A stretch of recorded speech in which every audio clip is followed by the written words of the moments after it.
Si vous espérez baisser les prix en 6 semaines, il y a quelque chose qui dure 6 semaines et qui baisse les prix, ça s'appelle les soldes, et c'est au moins plus efficace que la négociation que vous prétendez avancer.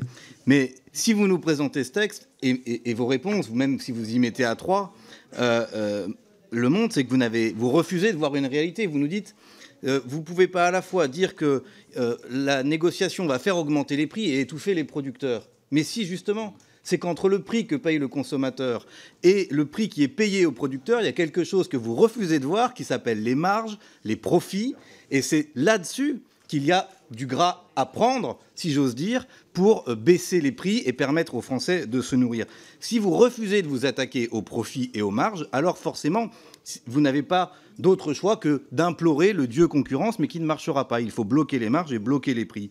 Parce qu'enfin, sur la concurrence, vous nous dites que le blocage des prix ne marche pas. Moi, ce que je constate, c'est que ça n'a pas été fait dans notre pays, sauf récemment une fois, sur le gel hydroalcoolique, et que ça a marché, et que par contre, la libre concurrence, on l'a sous les yeux, et c'est plus 20% sur les prix de l'alimentation depuis 2 ans. Donc, ayez au moins l'honnêteté de reconnaître que votre système ne marche pas et d'essayer celui que vous-même, vous aviez mis en place au moment de la crise Covid, le blocage des prix pour le gel hydroalcoolique, et qui marche outre-mer au demeurant. Merci beaucoup.